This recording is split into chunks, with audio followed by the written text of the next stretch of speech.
You're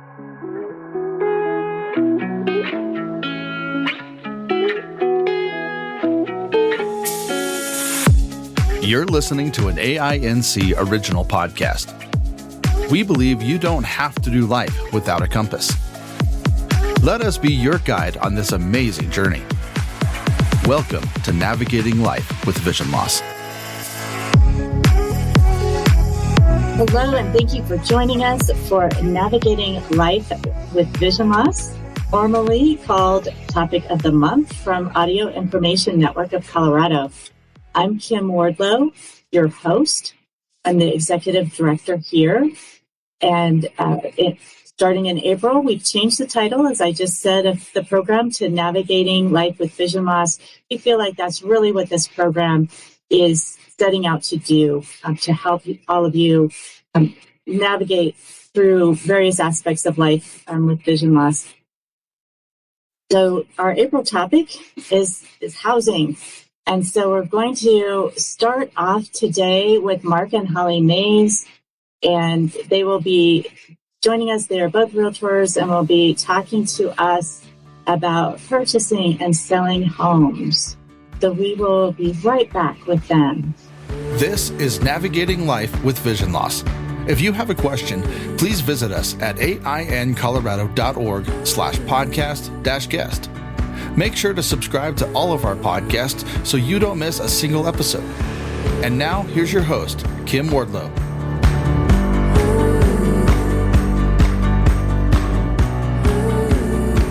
Hello, we're back, and I have Mark and Holly Mais with me. Thank you so much for joining me today for our podcast. Good to be here, Kim. Thank you. Thanks for having us. Thanks, Kim. So, to start off with, could you tell folks a little bit about yourself, maybe how you got started in real estate, or any other fun facts that you might want to share? I'll start. I started in real estate. Mark was in the corporate America job, and our daughter had moved home. This will be hysterical, with 5 dogs, and we had 3. And we went to see our friends that were realtors, and I said, she's not going to be able to rent anything. We need help getting her out of our house with her 5 dogs. and the husband said, I can help you with that. And the wife got there and said, what are you guys doing here? And they were having a happy hour. And I explained to her that they were going to help our daughter. And she said, no, we're not, because you're going to do this. And 3 weeks later, I was in real estate school. And 2 years later, she moved out with her dogs. Oh, my goodness. So when you walked into the happy hour, you had no idea you were about to become a realtor. I did not. My friends had talked to me about it before, and but they told me, don't go home, buy Millionaire Real Estate Agent book, start reading it tonight, which is like telling me to go do that. And as soon as I was reading the book, because it's really a business plan for real estate and how to do it, I immediately knew eventually Mark would do this with me. And I quit reading about 1 a.m. and I started writing a business plan, which I emailed to Mark about 5. And about the time he got up, I went to bed. And a year later, he was doing real estate with me. And that was 8 years ago. So my journey, Kim, to answer your question as well, is that I was, as you know, because I'm on the board of Audio Information Network of Colorado, and I was in the copier business for really close to 40 years. And I went into real estate part-time in 2016, and then full-time in 2019. I got downsized in the copier business and decided not to go back. So it's a great business and a great opportunity to help people if you really approach it with a servant's heart. And I believe that both of us do that. Yes. So we've been doing it ever since, and our company's name is Eagles Nest Home Group, and we are the brokers inside of that business with Keller Williams and the Denver Tech Center.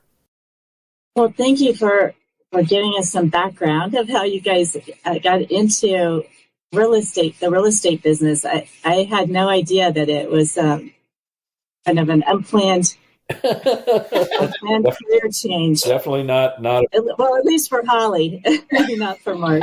Well, I planned it for Mark, whether he planned it or not. He planned it or not. Whether I planned it or not. I knew he had the right personality skill set. I mean, his background in business, his background in people, and how much he cares about people in general. I knew that this would be a really good opportunity for him, you know, in the long run. So it's been a good, I think a good business for both of us, because we both we both care about people and taking care of people. And that kind of tags into, Kim, our relationship with Ain, in that you and I are friends and go back to our days when we used to attend one of the networking events downtown together that's dedicated to seniors. And we chatted a couple of times and kind of saw a meeting of the minds around joining the board and volunteering. Holly and I have both volunteered to record for Ain as well. And obviously now I'm the president of the board and serve on a couple of committees, the location committee and certainly the executive committee with the board. And I really enjoy it because one of the things that has happened is my knowledge and sensitivity to blind and visually impaired folks is dramatically higher. And even though we're both senior real estate specialists, which is SRES is a designation, we do work with handicap, but not necessarily just visually impaired. So because of that, we've become quite sensitized, both of us, to the needs of visually impaired and blind people. Yeah, anyone that is kind of differently abled. So, and maybe this is a place to start our conversation. I know we have lots to talk about in terms of if you're selling or buying, but you know, whichever one you're doing, you need a realtor, or at least I think that's very helpful. I know some people don't, but it seems like that there's lots of reasons too. So why should someone find a realtor to work with? And then what should a person look for in a realtor when they're, you know, trying to decide which realtor to use? It's a great question, Kim. And obviously we're realtors, so we're a little vested in that, but I believe that you should start with a realtor early. And I'll give you a specific example about how we can help, not just to sell your house within the 90 days before you sell it, but even going back 2 or 3 years to strategize and discuss what's the best way to prepare your house for sale. So here's an example, a recent example of a friend of mine from my days at Regal Center Media. We had an opportunity to meet with her and her husband, and they were saying, you know, we want to move close to the water. We want to move we're going to move out of Colorado, but not yet. We may be a few years or a couple of years away. But their questions really were around, do we prepare the home for sale or do we sell it as is? So one of the things that we have access to is a lot of resources, whether it's somebody does HVAC work or somebody that's a plumber or electrician. But also we have access to folks that can help you with what color should I paint my home? How should I update my bath? How should I update my kitchen? What flooring should I put in? Those are all good opportunities to update and upgrade your home. And we have an interior designer. She's our stager who can come out and help you frame that up. What does it really look like? Does that make sense? So that's one of the steps I think that's important. And that's not 90 days before you have you put the house on the market. It's strategizing with you about what's the right thing to do. And many of us that are older, and Holly and I are both in our 60s, have opportunities to potentially downsize the home. We've got a multi-story home. We want to move to a ranch. We want more accessibility. We want something that's ADA compliant with bigger doors, maybe a wheelchair ramp, something like that, or the opportunity to put that in when the need arises. So I think engaging a realtor, honestly, very early. I think the fear that a lot of people have, and I hope folks would, when they hear us speak, would want to engage with us. The fear that a lot of people have is that we're going to try to sell you something. The reality is it's establishing a relationship that you can trust, that we have your best interests at heart, and trying to establish that relationship early so that we can help you move through all the steps. And I think the other thing is you can interview agents, because I think you want to find someone who's a good fit for you, personality wise, has a good experience. Your cousin's best friend's boyfriend that just got his license 20 minutes ago, and you want to help him out, or you sit down and talk, then you may find out, well, he's got a good system behind him. He's with the brokerage that they'll give him the support he needs to do that. On the other hand, maybe he's not, maybe it's not, and you need someone that is more experienced, to help you. And, we want to work with people that we like and enjoy. And I think as a client, you want to do the same thing. And sometimes it's just not a good fit. So you don't want to, you want to sit down and have a conversation and kind of build rapport and see if personality wise you think you can work together well, because nobody wants to be miserable through this process. It's not an easy process. And the other thing I would say too, Kim, is that we have been doing a lot of business with folks, and we'll do business with anyone, but especially folks that are 50 plus, because we can relate to the stage of life that they're going through. If they have elderly parents that may be needing some help in the home or need assisted living, we've got providers that can help with that as well. So you kind of find your niche, shall we say, and that's certainly one that we play in a lot. I think it would be important just, for our listeners that as folks either selling or buying a house, engaging with a realtor, like Holly said, you might want to interview more than one, Yep. But to really have some upfront, honest conversations about accessibility. Mm-hmm. And This is what I need. I need documents to be accessible, and, having that conversation so that the realtor you choose understands that, and you feel comfortable that they're going to be able to work with you and provide you what you need. And to address your question about, should you use a realtor? If you show up to an open house and you use the realtor, start talking to the realtor that's doing that open house, most of the time that realtor is the listing agent for that house, and they represent the seller, and they're not going to have your best interest at heart. And when it comes to negotiating and getting through the whole system, the whole process of buying or selling, you want somebody in your corner. I mean, the whole contract is 19 pages long of legalese.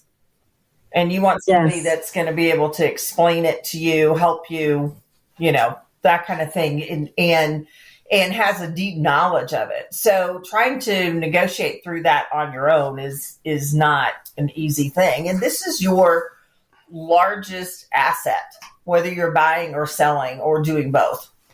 I was also going to add to Holly's comment, Kim, in that I think it's important as a visually impaired or blind person that if you need our support to read the contract, go through it line by line in an audio format, we can absolutely do that. We can do that in person. We can do that on the telephone, whatever works best for the client, because it's really all about the client, in my opinion. And if we approach it with a servant's heart, we're always going to do the right thing for the customer. So I know you said that you're senior real estate specialist. So that's kind of your niche area. And I know you've worked with both with folks that are the ones that are selling their house and they are downsizing. Sometimes you're connected through that person's child who's trying to help them through that process and trying to find services for them. So do you want to talk about a little bit about that space and helping somebody downsize, maybe finding a place they can age in place? Maybe we can just launch into, Kim, if you're okay with it, the process to sell a house. Does that make sense? Okay. And we can kind of talk through. We'll probably tag team this as we usually do. one of the things that's important, as I stated earlier, please start early. Do yourself a favor. Engage a trusted resource early. Typically, one of the things that we try to do is establish some touch points around data. So you want to look at, what does the market look like? Because it changes constantly. And to me, that's one of the real benefits of having a realtor is we're in that data every single day. We have to know the market. And we present it at what I'll call a macro level and a micro level. And the macro level could be as big as how many new homes have gone on the market in the Denver area, meaning all of Denver Metro, as opposed to the homes that have been sold in that area, and comparing the two. Is inventory getting higher? Is it getting less? And then we can take that down to a city level, whether it's Thornton or Boulder or Lakewood or Highlands Ranch, and you can look at the data there as well, and even down to the zip code level. So it kind of gives our clients a picture of what it looks like out there, and it literally changes all the time. And realtors have access to data, and it's not just social media. So, go ahead. Yeah. Well, and I want to step into where you're talking about services, because what people need in those instances, sometimes, first off, they may need to engage a mover. Depending on where they're going, are they moving to a smaller house? Are they moving to assisted living? What does this look like? And you need to find the appropriate, if they're looking for a smaller house, we got to look for the right house that fits their needs. We also need to find someone that'll do the moving. We'll need to find someone that maybe will clean out. Maybe they need to have an estate sale or, a pre-estate sale, a downsizing sale. And maybe not everything sells and there's stuff left over and the kids don't want it or whatever. We have vendors that take care of that we bring in our vendors. And you have to do that a lot of times, and not just, towards the end of life. Sometimes you want to do that. You're like, I just accumulated too much stuff here. Exactly. Well, and I know I've reached out to the realtor that we had used, even just in the last couple years. We weren't buying or selling, but we needed a plumber, we needed a roofer, we needed to know who was reliable. And so we still reached out to him and in his life, just because we knew they were in tune, with that. One of the things we have recently moved, Kim, to the Keller Williams office in the Denver Tech Center, and it is the largest real estate office in the state.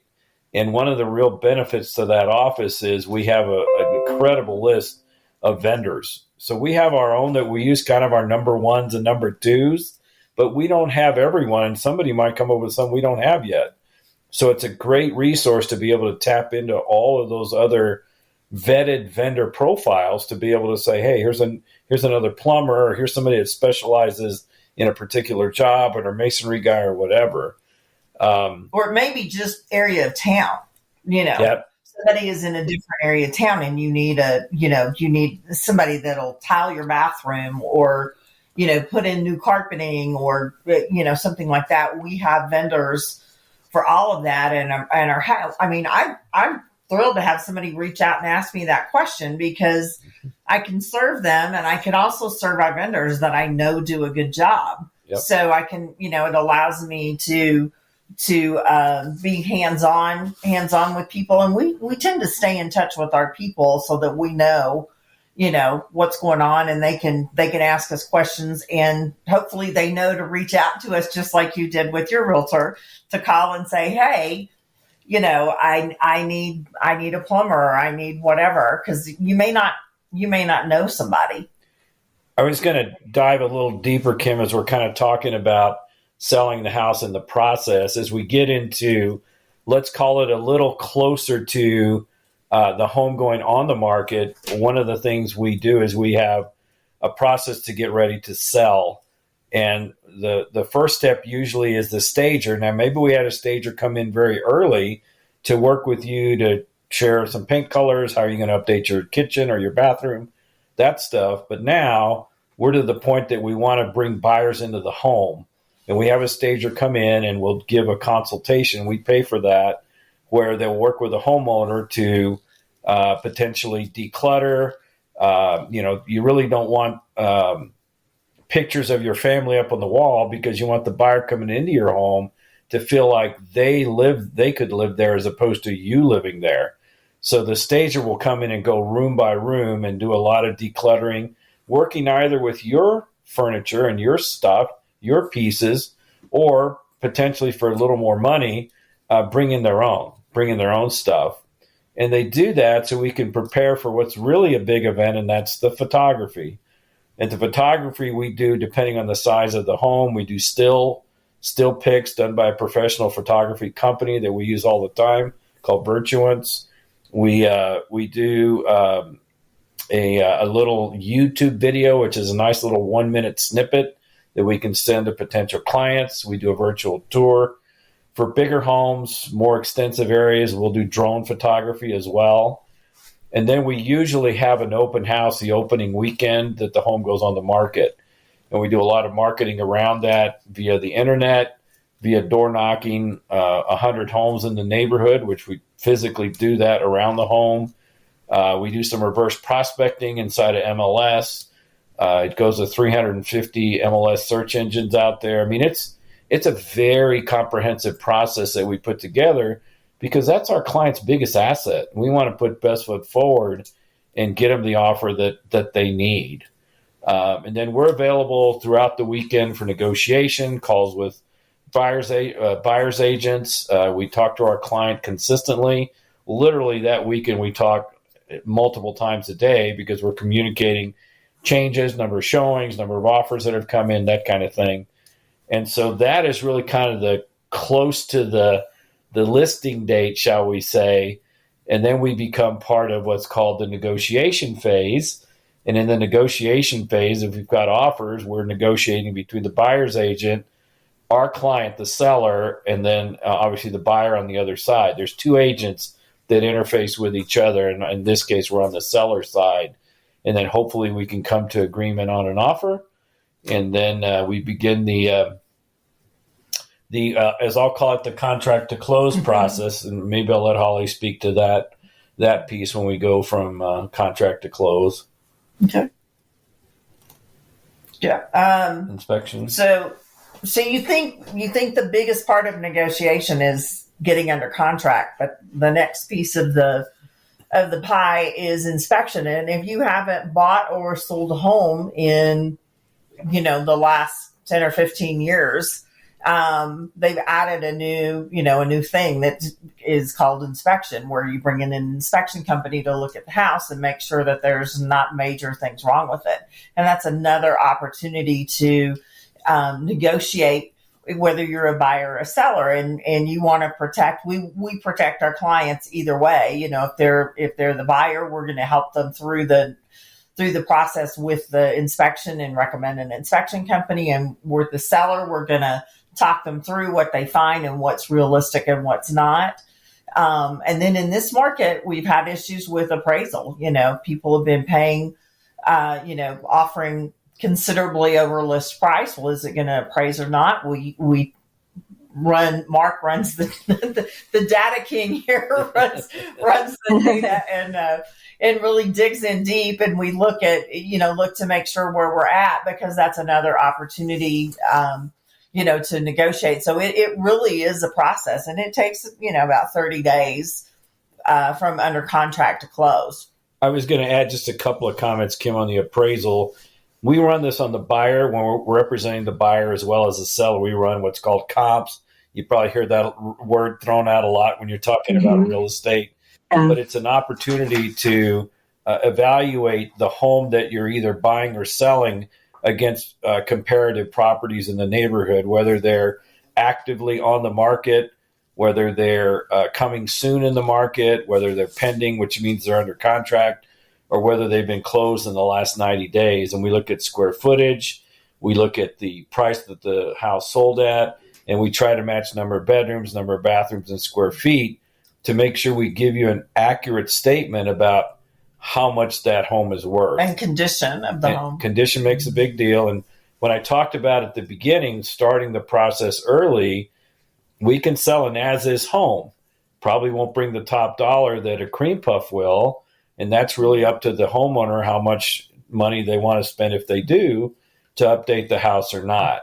And you don't get dollar for dollar. You don't. Out of that. So just because you put $50,000 in doesn't mean you're going to get an additional $50,000 out of the house. So that's a decision to make. What are you looking for? Do you want to do some updates because you want to live in it and enjoy it for a while and you want to make sure that it's saleable updates? Or are you looking to just do what you need to do to maybe get a better price when you put it on the market? So those are conversations to have ahead of time. All right. Well, and what about the flip side? If you're looking to buy, the flip side of that, and we may have some folks listening that are looking to be first-time home buyers and have not gone through the process. But as Holly said, even if you haven't done it for a while, things change. Yeah. And Mark and I we've run the gamut. We've done a lot of first-time home buyers. I mean, we have adult children. So we have helped our adult children. We have helped their friends. We have friends, kids, so we've worked with all, ages from people in their 20s all the way up to people in their 80s. So, and I actually love working with first-time home buyers because I feel like I'm setting them up to build their wealth because they're not paying somebody else's mortgage. They're paying their own. So they're paying themselves. Right. And so it is to start off with, that's another thing. You want to get with a realtor early. You want to connect. Not every lender is the same. Pulling somebody off the internet may not be, pulling just these companies that advertise, getting to close may not be the easiest thing with one of those. So it's better to talk to find a good realtor, let them introduce you to a lender or two and work with a lender that has been vetted that a realtor knows can get you to close because it's a process and they're a huge part of it. They're our big partner in the process of doing it. So you get pre-approved for your mortgage. By the way, if somebody has credit issues, we have vendors that can help with that too. And I mean, sometimes we start with buyers, sometimes 2 years before they're buying. And we'll work on credit issues. We'll work on whatever they need, to get themselves set up in a good spot, so that when they go to buy, they have their credit is decent and they've got the funds to move forward. And I was going to add a couple of things to Holly's comments about the buy side.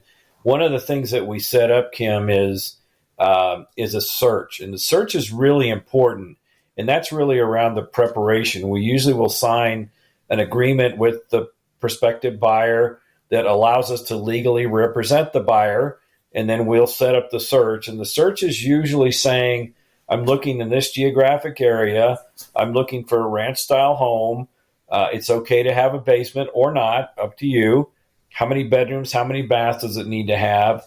Are there any specific things you need when you set up the search? We can set it up for ADA compliancy, where it would have, a bigger entry into the bedroom, as an example. It might have a walk-in shower. It might have less steps. It would be a ranch-style home or a patio home. And we can set up that search and literally modify it every day. You would get in your email, the client would get a daily or weekly or twice a week, whatever works for you, update on the homes available that absolutely hit that target market. So you're not wasting your time looking for things that don't.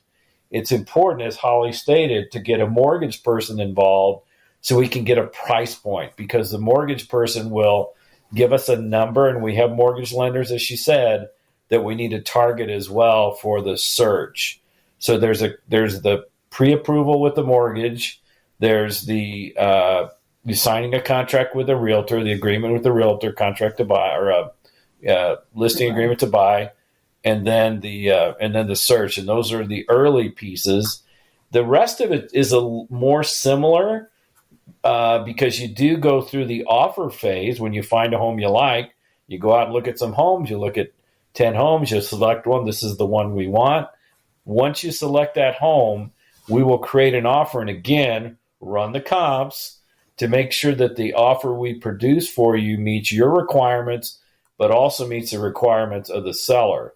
And we're both very good at, and a good realtor will be good at, establishing a good relationship with that other agent and being able to work together for win-win. Because if you're oppositional in your behavior with the other agent and the other side, it's less likely they're going to want to work with you, and it's less likely that your client's going to get the home that they want. So we're really good at trying to establish that trust and credibility with the other agent.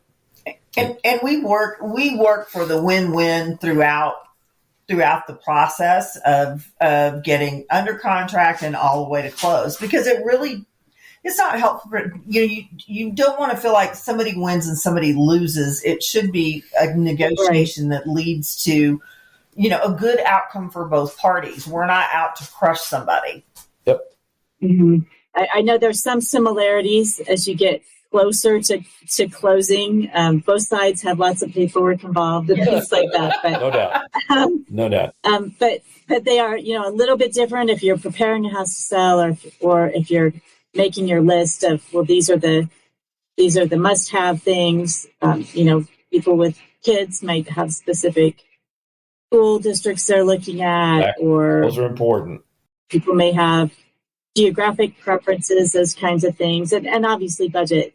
Yes, is always important for everybody. But and you don't want to go looking at houses you can't afford.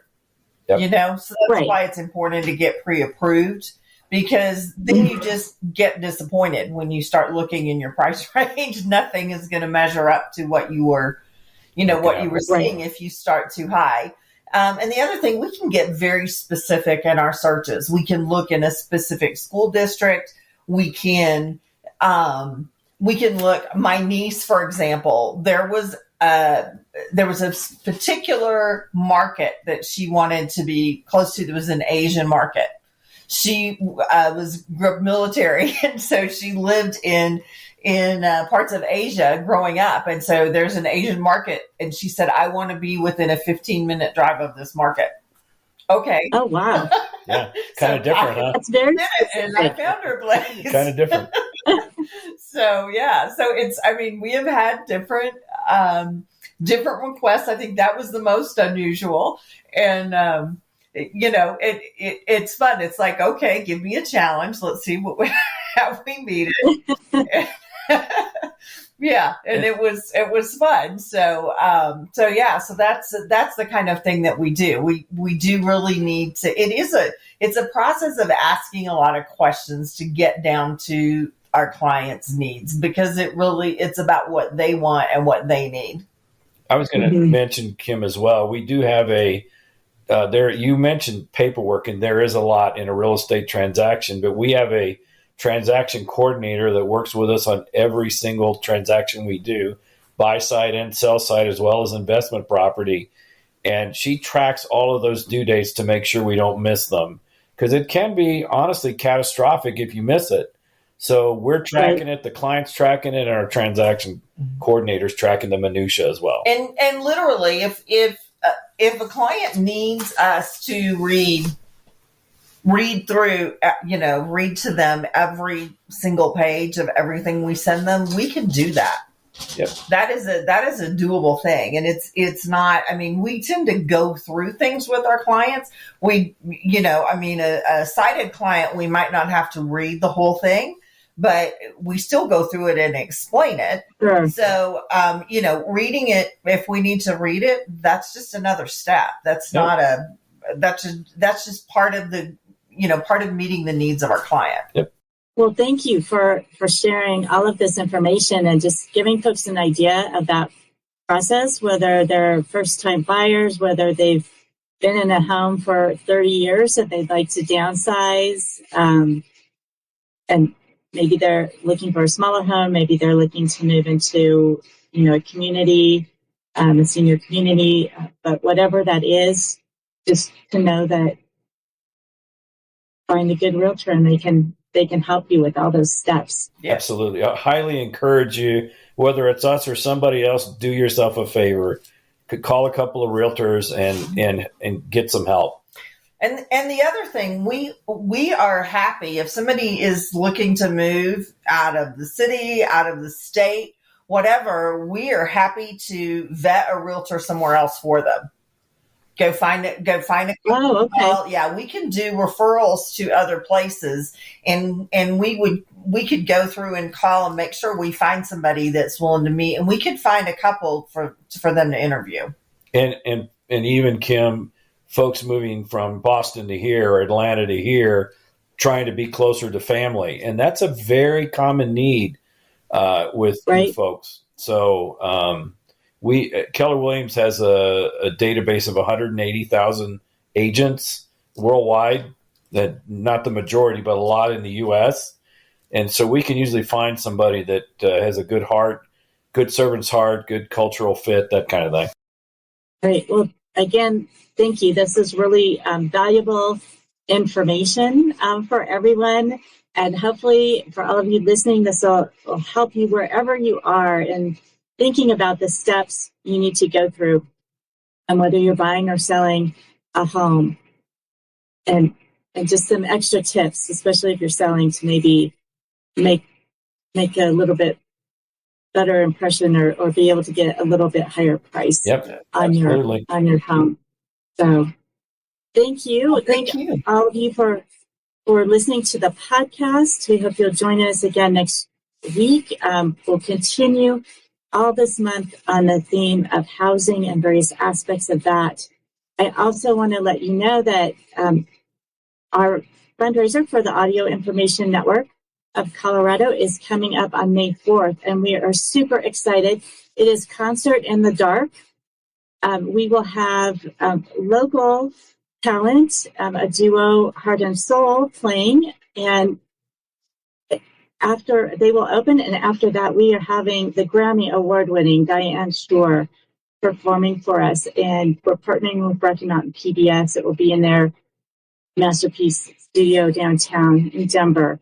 So you can go to our website for tickets, and we're calling it Concert in the Dark. It happens that all of the performers are blind themselves, and we're going to allow people the option to wear sleep shades to really experience it as a blind person would experience sound, and not a visual performance, but truly concentrating on the sound of the performance that evening. We'll also have blind and visually impaired artists that will be showing their work prior to the performance and during the intermission, as well as hors d'oeuvres. There are ticket options for regular seating and also meet and greet tickets. So you can find those on our website, www.aincolorado.org, and under events. And you can find the Concert in the Dark page to be able to purchase your tickets. And also feel free to contact us with any questions that you have. I always want to promote our other podcasts. Their site is always a popular podcast talking about other visually impaired individuals and what they're doing in life after vision loss. Blind Sight, focusing on mental health. And now we also have Blind Level Tech, which is talking about assistive technologies. So look out for all of those wherever you listen to podcasts. Thanks for joining us.